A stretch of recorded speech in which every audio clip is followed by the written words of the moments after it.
Ang suhito, nga gusto na ko dalon sa inyo, siktat na sa kagahon na mo. Cast all your fears to God. Itugyan ang kanimong kahadlok kabalaka irat sa Dios. Ang aton kitext makita siya diri sa Isaiah 37 versikulo 14. Ginbato ni Ezekias ang sulat sa kamot sa mga manugbalita. Kag ginbasa ini, kag nagsaka si Ezekias sa balay sa Ginoo, kag ginhumlad ini sa tubangan sang Ginoo. Ita na Ginoong Diyos, kalipay kami, ikaw sa gihapon, naghatag sa amon si kayo, na kami Ginoo, makatuon sa mga pulong, na kami Ginoo madasig sa katapusan ng mga panahon. Salamat, ikaw ng sabat sa pag-ampo sa ngalan ni Jesus. Amen. Mga utot sa Kapitulo 36 sa Isayas, aton makita diri sa versikulo 1, siling paniya sa ikanapulog apat nga tuig ni Hari Ezekias, si Sinakirib nga hari sa Assyria, nagtaklad patok sa tanan nga napamakuran nga banwa sa Huda kag kinagaw ini. Si Sinakirib nga utot, isa ka powerful nga hari sa Syria. Madamo sa maginharian na iyang kin-control mga utot. Ini ang Huda, iyang ginpangagaw ang mga banwa sina. Napamakuran, pero nagaw. Ang nabilin, mga utod, amo ang Jerusalem. Kapital sang Huda. Sa sining panahon ng hari si Ezekias, kung ibalik tas nagligat, si Ezekias ang iyang tatay, amo si Ahaz. Ang iyang tatay, isa ka malaot nga hari, isa ka hari nga masinupakon sa atubangan sa Diyos. Si Ezekias, anak niya, nga amo ang nagpuli sa iya. Aton makita sa ilang kasaysayan mga kautoran, nakon sa din bisang tuod nga ang amay makasasala, apang ang anak siling sang Biblia nga si Ezekias isa ka matarong nga hari. Watching ganon mga utot, hindi na paintindi nga ko ng amay, ko ng tatay rebuilding, ko ng tatay makasasala, nga ang bata nga magagawa makasasala man. No? Sa nasiling ko sa nagliligad na ko ng mga lektora, mga kautoran, ang tao hindi kahoy. Na kung ano, ang puno, among bunga. Ang tao may ara huna-huna. Unang tatay ni Ezekias makasasala, nakita ni Ezekias ang resulta sang sala nga nahimo siyang tatay. Kag ang record nagsugid sakon, ini nahimo nga leksyon kay Ezekias. Na kung siya man nangagpuli nga hari sa iyang amay, magahimo siya sing matarong at tubangan sa Dios. Sa atong paikaw na iya magadesisyon, hindi nagpaintindi nga masunod ka man. Amoy ning panahon na ginsulong ang Jerusalem. Kaya ang palibot nga mga kabanuhanan sang Huda, nakuha na ni Sinakirib nga hari sa Assyria. Ang nabilin namong kapital nga Jerusalem, di kung makuha ni Sinakirib ang Jerusalem, butsing kanon, na kontrolar niya ang bilog nga nasyon sang Huda. Versikulo 2 kag 3 ang siling sa Biblia, kag ang hari sa Assyria nagpadala kay Rabsaces nga may dakong hangaway gikan sa Lakis pa Jerusalem kay Hari Ezekias. Kag nagtindog siya sa luyos ang iligan sa maibabaw nga punong sa dakong dalan sa latagon sa manugungat. Nyan nagwa siya sa pagkadtok sa iya si Eliakim nga anak ni Hilcias nga tulogyanan sang panimalay, kag si Sibna nga eskreba, kag si Hua nga anak ni Asa ang manugsulat sang Maratas. Otad, ining si Rabsaces, sinaligad ini siya sang hari sa Assyria nga mo sinakit. Siya amo ang commanding general nga nagkontrol sa mga banwa sa Huda, kag nagkontrol sa mga nasyon palibot.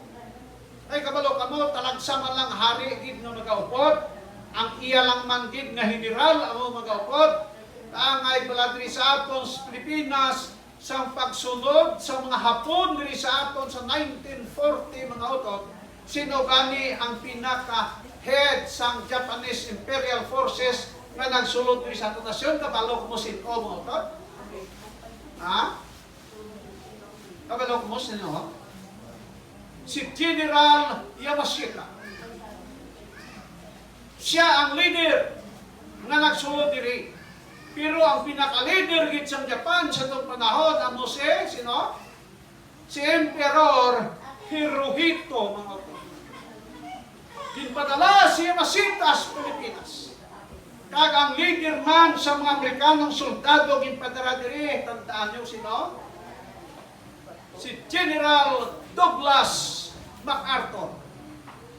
Amoy ni ang sitwasyon ni Ezekias. Ginpadala si Rabsaces mga utot upod sa isa kadako nga hangaway. Upod sing kanon ang ilang mga soldado pwede sa kadamo. Sa ilang panahon utod, mag-away sila. Huwag siya nagpadala sa 20,000 kabilog.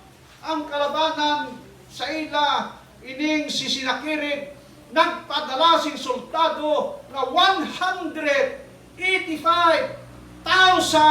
armed men. Alin ninyo kung ang 185,000, magdurungan na siya, katudod ka mo. Ulbaan. Huwag pa makaaway kang mo, patay ka na sa katuba. Grabe! Sa pagkatamo, 185,000 soldado na dis Pilipinas, soldado, pira lang kami ilog na yan. Ambot kung may 120 ka, armed forces, may labot ang PNP. Ang PNP, mga 120 no siguro na siya. Amoy niging padala dito kay Ezekias. At sa pagkakita sa mga tinaw ni Ezekias, kin-delegate niya sa pag-atubang kay Rabsaces, amo si Eliakim.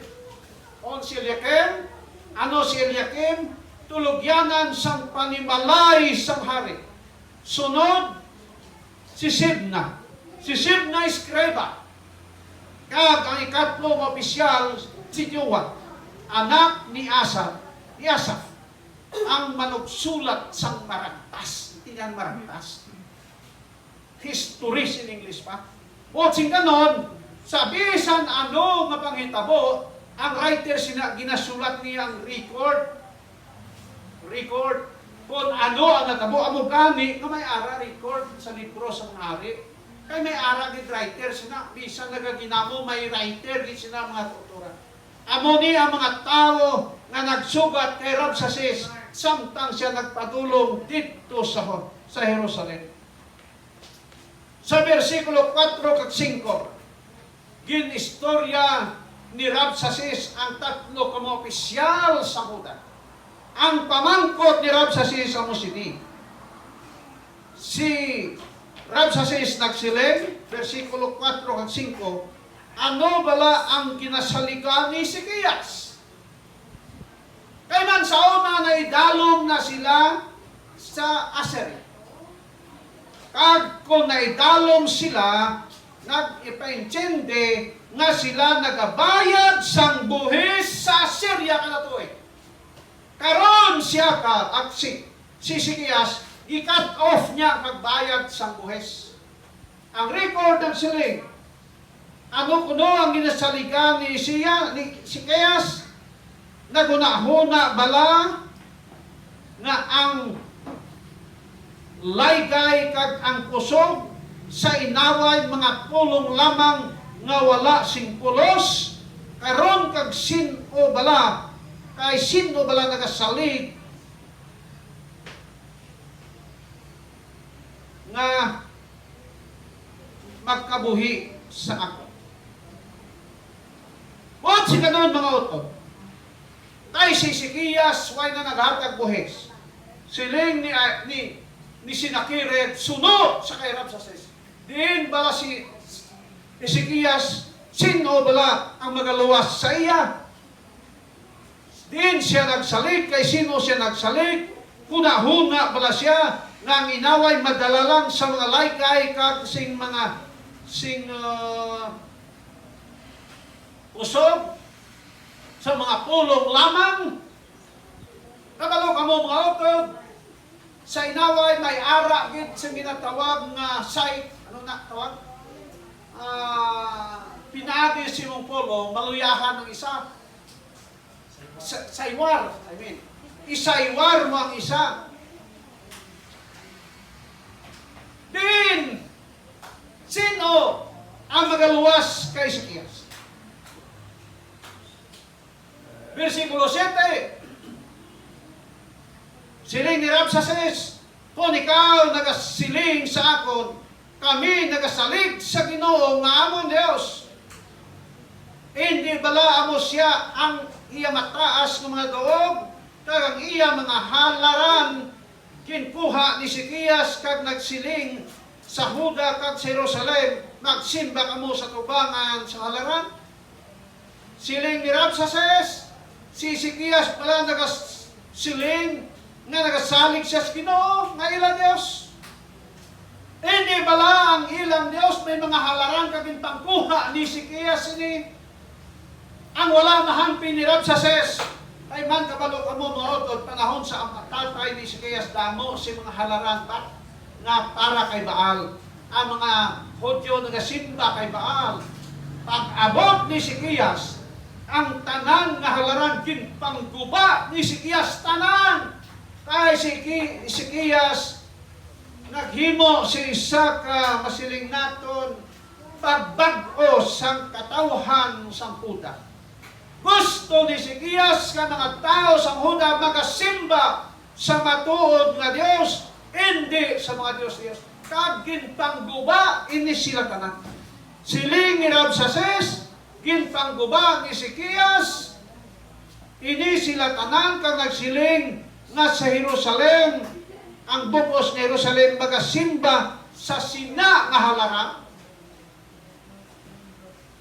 Versikulo 10, labot pa, nagtaklad bala ko, karon nga wala ang Ginoo batok sa ilang at sa sini nga duta, sa paglaglag sini. Siling ni Rabsaces pa, nagclaiman siya, nga kay balo siya kuno sa kabubuton sang Ginoo. Abi ni Hezekias ay kabalo, nagkadto ko diri, may ara ko blessing halin sa Dios. Mga tao mautod kaagay sina patalangon ang mga tao. Versikulo 11 kadto si Hezekias, si Eliakim gali, si Sidna kag si Joa, nagsiling pamulong kamo sa pulong Siryanhon kay nakahangop kami kag hindi sa pulong Hinudyo. Kay naghambal si Rabsaces mga utod, Hinudyo ang iyang hinabalan. Siling sa tatlo mga tao, pwede ba maghambal kamo sang Assyrian language, kay hindi kami sina, kadalo kami sina, hindi lang kamo maghambal sang Hinudyo, kung Hebrew language. Pero ano siling ni Rabsaces manuturan, nagsinggit siya. At ang si Rabsaces nagsinggit sa pulong Hudyo. Kay man may ara sing pader. May mga tao, mga sibilyan, ara dito nagapamati. Ambot din ano nilang damo makabati. Way man migaponso ng panahon. Isiling nila, hambalang kamo sa pulong Syrian. Pero si Rabsaces nagpadayon sa paghambal sa pulong Hinudiyo. Agod nga mga tao sa Huda, masaywar sila, makulbaan sila, kag pagkatapos bayaan sisili. Kabalo ka? Kabalo man sila. Kung armas istoryahan na utod, sado kalayo ang Huda ikumparar sa Assyria. Hindi parihas karon nga ang Israel ang ilang armas kapila sila sa bilog kalibutan. Tanawa sa ginatake nila ang Gaza. Tanawa sa ginatake nila ang Lebanon. Sa karon ginatake nila ang Syria. Nakaagi ang ginpalupadan nila dito sa Iran ang atong isa ka leader na patay sa mga Israelis. Tungod kay ilang armas grabe ka sophisticated mga utod. Karon nga panahon. Pero sa tong panahon mga utod, ang ilang armas gamay pa. Gamay pa. Kag kung populasyon ng istoryahan, gamay sila. Soldado istoryahan, gamay sila. Amo na gani nga gusto ni Rabsaces nga hadlokon ang mga tao para nga hindi magsuporta kay Ezekias. Sa isa ka gobyerno mga utod, kung ang populasyon hindi na magsuporta sa imo, why ka nagitsing mahimo sila. Ay ang strength sa isa ka nasyon nagadepende sa katawhan nga ara dira nagapuyo. Ang strength sa isa ka gobyerno nagadepende sa mga katawhan. Kita mga utod, ano gani nga gobyerno ang aton diri? It is a civilian government. Ang pinakataas nga opisyal mga utod, civilian. Ang military idalom sang civilian. Ang nga siya. Kung civilian na gani magsiling nga mo sina, why ka na sing mahimos na. Verses 13 to 20. Siling ni Rabsaces, hindi ka mo magpalimbong kung magpatunto kay Ezekias nga nagasiling ang Ginoo magaluwas sa siningpanwa. Busa kwa kamo dira, pakadto sa akon, kag pabayin ninyo si Ezekias. Kag diin nabala ang mga Diyos sang Hamat, sang Arfat, sang Separvaim, nakaluwas pala sila sa akon kamot, nga ang Ginoo magaluwas sa akon kamot sang Israel, sang Jerusalem. Ano kuno ang ilang panawag sa mga tao? Siling ni Rabsaces sumala sa pulong na, kaya ang pulong sina, si Rabsaces naghambal. Pero ang pulong halin na kay sino? Kay Sinakir. Siling pa ni Rabsaces, hindi ka mo magpalimbong kay Ezekias. Hindi ka mo magpatunto kay Ezekias. Na nagasiling ang Ginoo magaluwas sa aton sa kamot sa Assyria. Kay siling pa nila, diin ang mga Diyos sang Separvaim, sang Arfat, ang mga nasyon naging kontrol sa Assyria. Ang ilang mga Diyos ginpangguma sa Assyria. Tungod kayang ilang Diyos kahoy kag bato mga upo. Hindi matuod na Diyos. Isiling nila siguro, hunahuna nila, basi mahadlok nila ang Jerusalem. Ang mga tao kay siling ni Ezekias, di kamo mahadlok sa ila. Ang Diyos nangapod sa aton. Ang Diyos sa Jerusalem, hindi kaangay sa Diyos sa mga nasyon nga ginasiling ni Rabsaces, mga opon. Ang Diyos na ginalagad sa katauhan sa Israel, isa kabuhi na Diyos. Ang Diyos na ginalagad sa katauhan sa Israel, Dios nga nagtuga sa langit kang sa tuta. Sa versikulo 21, apang sila naghipo sila kag wala magsabat sa iya sing pulong kag ang sugo sang hari amo inidili siya pagsa.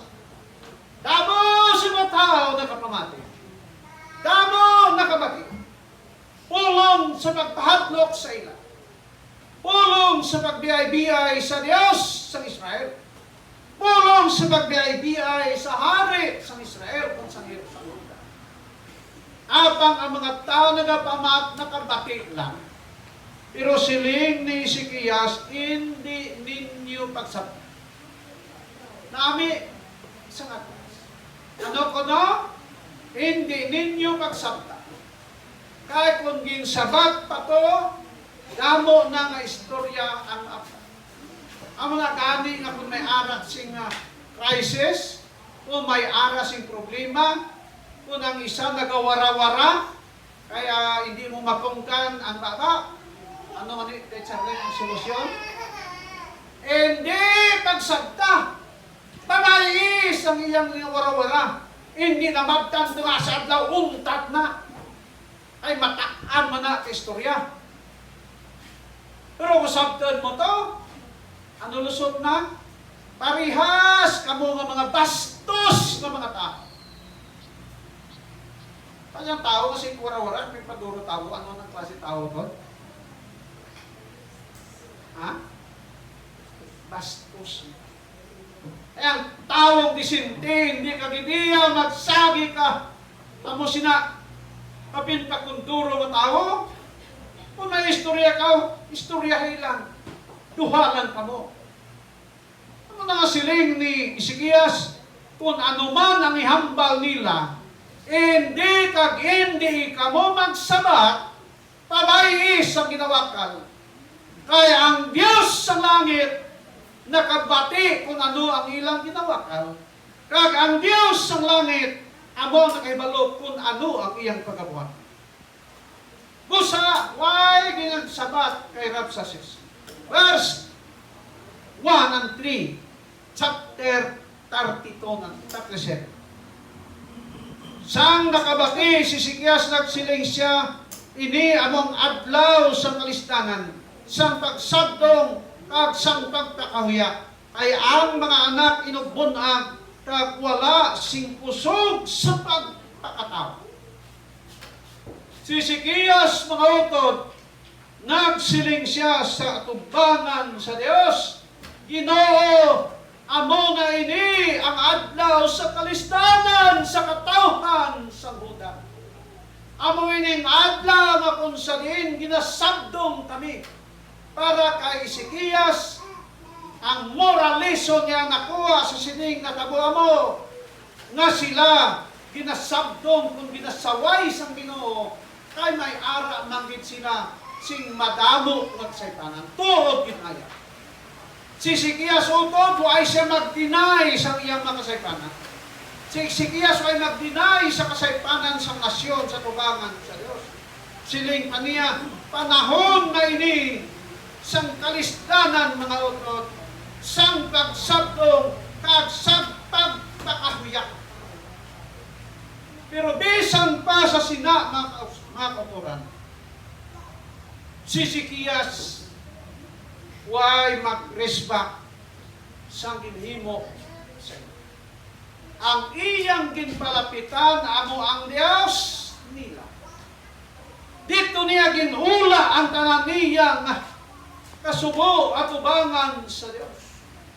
Way siya mag-respect dito kay Rabsaces. At ubangan sa Dios silipag Ginoo amo na ning amon kahuluyan. Abi ninyo mga utod, ang kahuluyan na ginahimo sa katawhan sa Dios, kahuluyan at ubangan sa Ginoo. Kag sa sina nga punto mga kauturan, ang Ginoo nagsabat sa pangamuyo ni Ezekias. Ang siling ni Rabsaces, sino nga Dios sa mga luwas sa inyo sa amon kamot?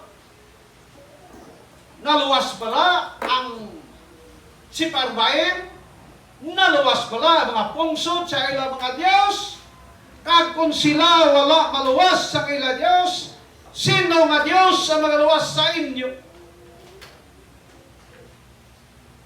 Sang ginhambal ini ni Sikiyas sa tubangan. Ang Diyos nagsabat kay Sikiyas. Kang sabat sang Ginoo kay Sikiyas moto. Inpaagi sang Ginoo sa iyang propeta nga si Isaias. Ang Ginoo nakigistorya sa iyang propeta. Kabalo kamo sa katawhan sa Israel, lahi ang hari, lahi sa sirduti, lahi ang propeta. Karon si Isaias, propeta sa Dios. Versikulo 6 ng siling siya, si Isaias ng siling, dili mahadlok sa mga pulong nga nabatian mo. Ang alagad sa Dios ang siling kay Sikiyas, kung ano man nga pulong ang imong nabatian, dili ka mahadlok sina. Nga ginapasipala sa akon sa mga alagad sang hari sa Assyria. Kabalok mo ang pasipala kung sa Bisaya pagpanamastama sa hari sa Assyria dito kay Sikiyas, kag dito sa katawhan sa Huda, pasipalay na batok sa Dios. Kung ano man nga pasipala, panamastamas nga buhaton sa mga tao, sa imo kag sa akon, isip katawhan sa Dios, ginhimo nila ini batok sa Ginoo. Ano nga mga kauturan? Kung lang di ta mahadlok, di ta malisang, kay ang Ginoo nagaupod sa akon. Busa sang nabatian ini ni Sikiyas nga pulong pagpadasig sang Ginoo sa iya pinaagi kay Isaias. Sa dira ngayang nabatian mga utod, siling pa sa balang kasulatan sa versikulo 14 sa kapitulo 37. Ginbato ni Sikiyas ang sulat sa kamot sang mga manugbalita. Ginsulatan siya mo sulat sa pagpahadlok sa iya. Sa ginbato niyang sulat sa manugbalita, kaginbasa ini. Amo ng context sang sulat para sa iya. Sulat sa pagpahot, sulat sa pagpanamastamas sa katawhan sa Diyos. Sa ginbasa niya ini, kag nagsaka si Sikiyas sa balay sang Ginoo, kag nagginhumlad ini sa tubangan sa Diyos. O tad ang ginhimo ni Sikiyas, way sili nga malagyo ta, may bakwit ta, din na makadto, kung ano pa nga himuon, sang nabasa ini ni Sikiyas ang iyang ginhimo mo. Nagsaka siya sa balay sa Diyos. Mga kauturan, sa panahon sang aton kalilistan sa kinabuhi, sa panahon sa mga pagsulay sa kinabuhi, wala na kita sing liwan palapitan kad pagkatuan ang balay sa Diyos. Tamo ka problema, hindi paguntad sa pagsimba. Ano mga batian mo, padayon sa pagsimba. Hindi kay kung anong batian mo, ang umidon motibo Ginoo, hindi ka na magsimba, kaya amo sina, no! Ay Sikiyas pumotot sa pagkabalita, pagbasa niya sini, anong ginhimo niya? Nagsaka siya sa balay sa Diyos. Kag ginhumlad niyang sulat sa hari at tubangan sa Diyos. Sa pagpakita na may aras siya salig sa Ginoo, pagsalig na kung salin ang Ginoo, magahimo mga utod sa sa mga butang para sa iyang katawan. Siling sang record, si Sikiyas nagsaka sa balay sa Ginoo, kaginhumlad ini sa tubangan sa Ginoo upod sang number 1, pagpangamoy. Arang sulat, nangamuyo si Sikiyas sa Ginoo. Pangamuyo kung sa naglambot sa trono sa Dios.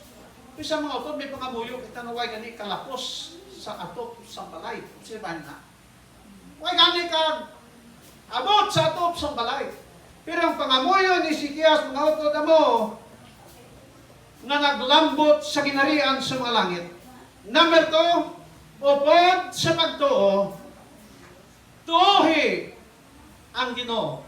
Tuhi ang saad sa Dios. Number 3, kag pagpaabot sang sabat sang Ginoo. Tanawa? Si Sikiyas nagkalma siya. Nangamoy sa Ginoo. Kay balo siya ang Diyos ng kapamati. Nung sinin sa balang kasulatan nila, kung may ara ka po kuno sing mga ginabatyak, iyampo at tubangan sa Diyos. Kag ang Ginoo nakahibalo sila. Ang record ng siling sa aton, nga ina nga pangamuyo, upod sa pagtuo, kag pagpaabot sang sabat sang Diyos. Verse 21,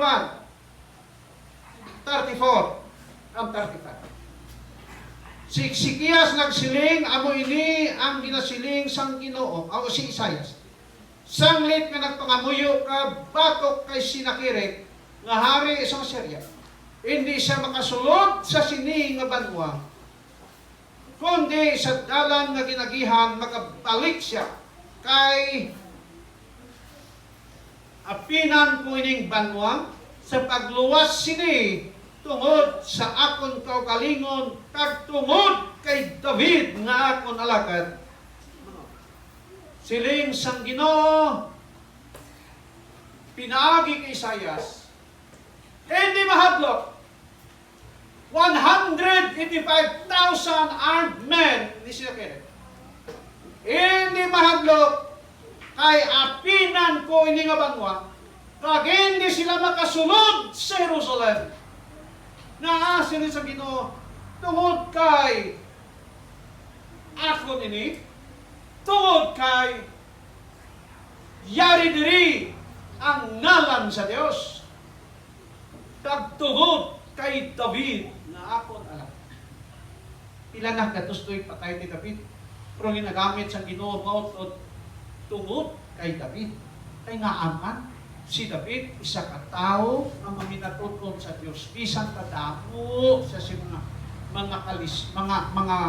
mga failure siyang kinabuhi, pero ang Dios nagsiling nga ang kasing-kasing na David kaangay sa kasing-kasing sa Dios. Muna nga ang Jerusalem nagarepresentar ni siya sa kay David mga autor. Tungod siling sa record, si Isaiah o kung si Sikiyas nalipay sa pasalig sa Dios. Kag tuod man way gid makasulod si Sinakirik. Way gid makasulod ang kasuldadusan sa Assyria. Kay sa sinang gabi ang manulunda sa Dios nagwa sa pagpamatay sang soldado sa Assyria nga 185,000 ka mga tao. 185,000 pagbugtaw ni Sinakerib, tanan ng soldado, puro bangkay, tanan, tanaw nga 185,000, makita mo na, mga tao ko lang atin mga isang gatos na kakay, 185,000, nagabaras ng mga tao, patay sila tanan. Sino nagpatay? Manulunda sa Diyos. Tungod kay sila nagpasipala sa tubangan sa Ginoo. Muna sa ato mga kung anuman na crisis sa Ginoo. Kung hindi ba? Alagad lang mga tinumanong. Hindi pagkalimti ang Ginoo. Sulod sa iglesia, besan ano ng mga sitwasyon sa atong kinabuhi. Itogyan ang tanan sa tubangan sa Diyos. Ang Ginoo lang kay balos na. Kung ginaaway ito sa mga Israelites, kung sa mga Hudyo, hindi nila madaog to. Kapasidad sa mga Hudyo, 30,000 kasoldado. Enkwentro sa 185,000, kaya mo na. Hindi kayas na. Pero tumod kay ang Diyos nagupod sa ila, napatay ang mga soldado ni Sinakerib. Kaya ano mo Sinakerib, siling sa Historias Blanco Sulatan, huy-huy pako ni Sinakerib. Pauli dito sa Ninive, ito yung kapital Ninive. Pag uli ni Sinakerib, nagkadto siya sa templo sa iyang Dios, sa pagsimba sa iyang Dios, mga utod. Kag samtang nagasimba siya dito, siling sa record sa lahat kasulatan, nagkadto ang iyang duha ka anak na lalaki, kag kidlabo si Sinakirib, kag napatay si Sinakirib sa tuwa. Mga utod, ang katauhan sa Dios may ara sila sing assurance para sa kaluwasan alin sa Ginoo. Kag inang assurance mga kautoran, kinahanglan hindi naton hatagan sing higayon ng yawa na makuha nga ini sa aton. Sa aton panahon, ang assurance sa Ginoo tabangan kita. Ang assurance sa Ginoo sigurado ang atong kaluwasan. Hindi itugot mga utod na kuhaon sang yawa ang kaluwasan nga ara nimo na nga ginauyatan. Kag itugyan sa iyo. No. Padayon sa paglalakad. Padayon sa pagsimba.